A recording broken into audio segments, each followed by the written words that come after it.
কলকাতা আজকে অনেক বড় হাঙ্গামা। এরা চুরি করে বসে থাকুক, এদের বাড়িরও মা বোন আছে, লাঠি চার্জ করছে।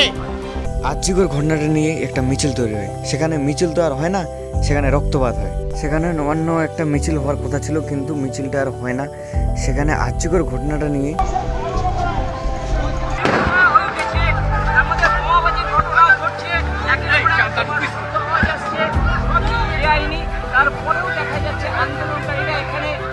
ছাত্রছাত্রীদের আন্দোলন একদম অনেকটা বেড়ে চলেছে।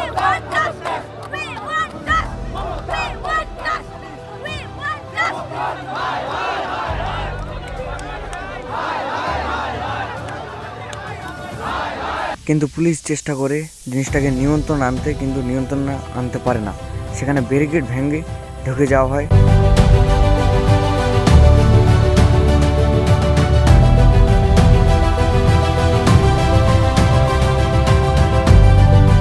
এদিকে যেমন আন্দোলনকারীদের ক্ষতি হয়েছে, আর তার উল্টো দিকে পুলিশ প্রশাসনের অনেকটা ক্ষতি হয়েছে, যেমন কি ফুটেজটা দেখতে পাচ্ছেন।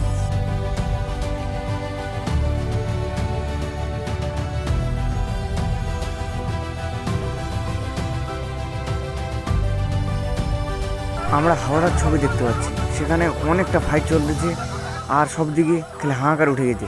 তো অনেকজন অনেক রকম কথা বলতেছে, তো একটু তোমাদের কথা বলে শোনাচ্ছি। চুরি করে বসে থাকুক, এরা চুরি করে বসে থাকুক, এদের বাড়িরও মা বোন আছে, লাঠি চার্জ করছে। কি না, আমরা মহিলাদের জন্য, সুরক্ষার জন্য আন্দোলন করার জন্য এসেছি। কারোর হাতে তো কোনো অস্ত্র নেই, এই জাতীয় পতাকা নিয়ে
পুলিশ সমান করে মুখ্যমন্ত্রী বিদায় নাও, পুলিশ সমান করে মুখ্যমন্ত্রী বিদায় নাও। এক দাবি এক মমতা,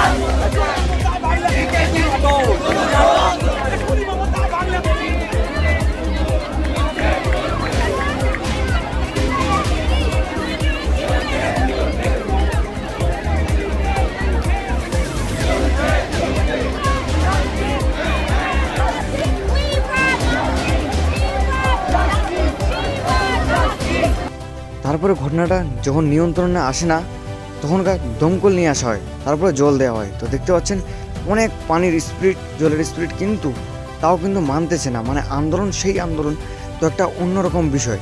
তো এই ঘটনাটা নিয়ে কি হবে না হবে আমরা ঠিক জানি না, তবে যা বোঝা যাচ্ছে এটা বড় ধামাকা হবে।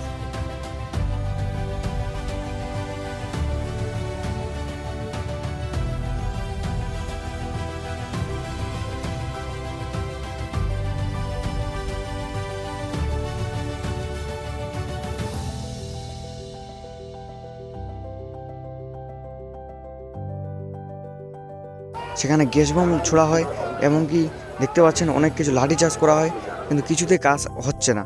অনেক রকম অনেক মানুষ অনেক কথা বলতেছে, কিন্তু এই আন্দোলনটা আজকে না, আন্দোলনটা গত 10-15 দিন হয়ে গেল, কিন্তু আন্দোলন থামতেছে না।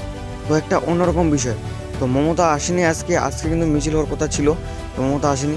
তো যাই হোক, দেখতে পাচ্ছেন আপনারা কীভাবে চলতেছে খালি জিনিসটা।